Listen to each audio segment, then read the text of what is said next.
다음은 우리 그 원자재에 대해서 어떻게 관리하는가에 대해서 좀 볼까 합니다. 그래서 지금 얘 같은 경우에는 제가 거의 ICH에서 가져왔기 때문에 이런 제목들이 있는데요.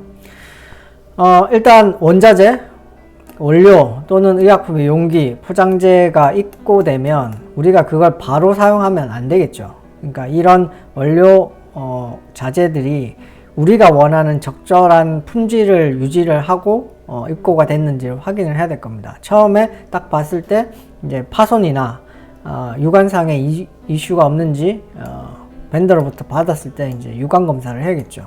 이런 부분들을 확인하고 그 다음에 관련된 이제 유효기한이나 보관 조건들을 확인을 해야 될 거고요. 그래서 이제 아직 시험이 완료되지 않았으니까 따로 룸에 격리, 쿼런틴에서 보관을 해야 될 거고요. 그래서 이제 시험 항목에 따라서 다르지만 실제 그 요 유관 검사나 그 COA 등등을 해서 릴리즈하는 그런 뭐 원자재도 있지만 실제 QC에서 샘플링해서 테스팅하는 원자재가 훨씬 많거든요. 그래서 샘플링을 통해서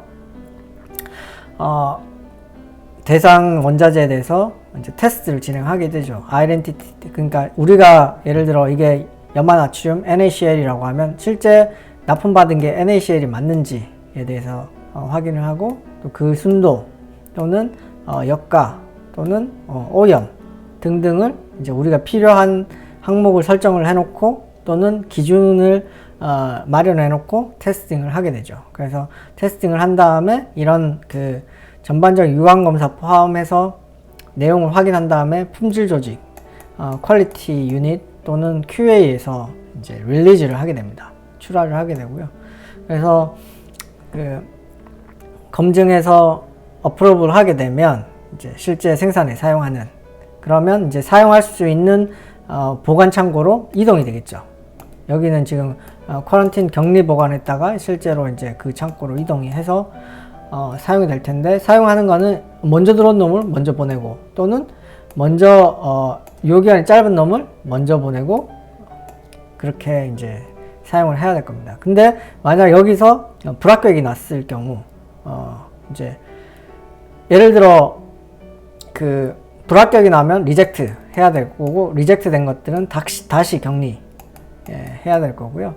그게 아니라 보관 중에 예를 들어 우리가 냉장 보관을 했는데 냉장고가 파손이 돼서 보관 조건을 넘어갔어요. 그러면 바로 그걸 폐기하느냐 또는 이제 그거에 대해서 추가 테스트를 한 다음에 사용할 거냐에 대해서 이제 분석을 해서 당연히 온도가 넘어갔으니까 디비에이션이 발생을 하겠죠. 일탈이 발생을 할 거고, 그 일탈의 임팩 어세스에 따라서 리테스트를 할 수도 있고 바로 폐기할 수도 있겠죠.